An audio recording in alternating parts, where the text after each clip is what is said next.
तो आपने भी देखा होगा कि हमारे ex CJI D Y Chandrachud ji का इंटरव्यू लिया गया बीबीसी द्वारा।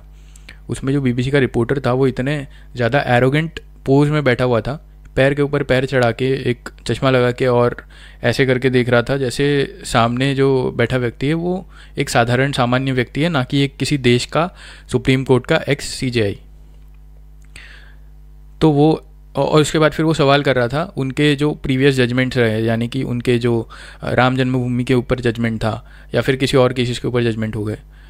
तो बेसिकली इस पूरे इंसिडेंट से ये पता चलता है कि जो बीबीसी रिपोर्टर था वो बहुत अटैकिव मोड में था, और हमारे एक्स सीजेआई जो थे वो उसको आंसर कर रहे थे, अपने तर्क रख रहे थे। उन्होंने अपने तर्क बहुत अच्छे से रखे भी, है ना। लेकिन हमें इससे सीख ये मिलती है कि वो ऐसा इसलिए कर पा रहा था, इतना अटैकिव और इतना एरोगेंट इसलिए हो पा रहा था क्योंकि जो कॉन्स्टिट्यूशन हमारे देश में है वो कॉन्स्टिट्यूशन ही हमारा खुद का इंडिजीनियस 100% नहीं है। क्योंकि जब कॉन्स्टिट्यूएंट असेंबली ने कॉन्स्टिट्यूशन बनाया था तो उन्होंने वेस्टर्न कंट्रीज़ जहाँ से ये बीबीसी बना है और जहाँ से वो रिपोर्टर भी आता है, वहीं से उनको उन कॉन्स्टिट्यूशंस को कॉपी पेस्ट किया गया, उन्हीं देशों से। तो जब हमारा कॉन्स्टिट्यूशन ही हमने उन देशों से कॉपी पेस्ट किया है जिनका खुद का जन्म ही अभी कुछ सेंचुरीज पहले हुआ है,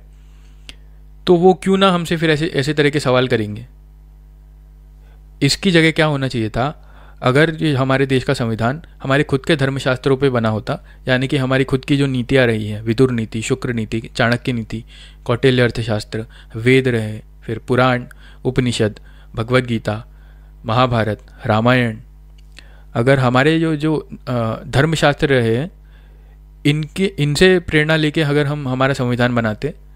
तो फिर किसी की इतनी हिम्मत नहीं होती कि हमसे इतने हमारे खुद के सीजेआई से उनके जजमेंट्स के ऊपर इतने सवाल कर सके।